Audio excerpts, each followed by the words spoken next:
મહાનગરપાલિકાના આરોગ્ય વિભાગની ફૂડ સેફ્ટી ટીમ દ્વારા આજે મહારાજા સયાજીરાવ યુનિવર્સિટી ખાતે સમરસ ગર્લ્સ હોસ્ટેલની કેન્ટીન, મેસ તેમજ કોલેજ કેમ્પસ અને તેની આસપાસના 23 સ્થળો ઉપર ચેકિંગ હાથ ધરવામાં આવ્યું હતું।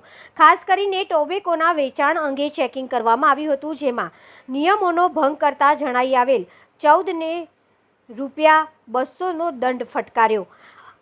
ફૂડ સેફ્ટી ઓફિસર જિગ્નેશ કોહિલે જણાવ્યું હતું કે મહારાજા સયાજીરાવ યુનિવર્સિટીના વિવિધ કેન્ટીનમાં આરોગ્ય વિભાગના ફૂડ સેફ્ટી વિભાગની 2 ટીમો બનાવી ચેકિંગની કામગીરી હાથ ધરવામાં આવી હતી। આ ચેકિંગ ટોબેકો એક્ટ મુજબ કરવામાં આવ્યું હતું।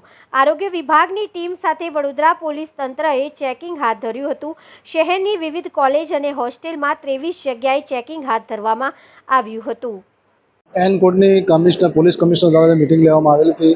એમાં પોલીસ કમિશનર મીટિંગ લેવામાં આવી હતી। એમાં ખાસ કરીને ટોબેકો એક્ટની કાર્યવાહી કરવા જણાવેલ હતી। એમાં એસઓજી અને ફૂડ ડિપાર્ટમેન્ટની બંને ટીમ દ્વારા અત્યારે કાલે પણ આપણે 23 લોકોને આપણે કેસ કર્યા હતા અને આજે પણ લગભગ અત્યારે કાર્યવાહી ચાલુ જ છે। એટલે 2 ટીમ બનાવવામાં આવી છે। એક ટીમ કારેલીબાગ બારી હાઈસ્કૂલની આસપાસનો વિસ્તાર છે। આમ ખાસ કરીને ટોબેકો એક્ટમાં 4, 5 અને 6 કલમ હેઠળ ફૂડ સેફ્ટી ઓફિસરની સત્તા મળેલ છે।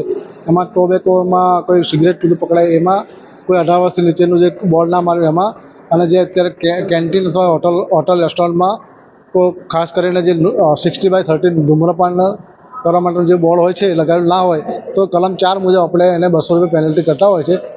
મેક્સિમમ પેનલ્ટી ₹200 જ હોય છે, એટલે ₹200 પેનલ્ટી કરીએ છીએ આપણે। કઈ જગ્યાએ આ પોલિટેકનિકની સમરસ કેન્ટીન છે, ત્યાં આપણે આવેલ છે।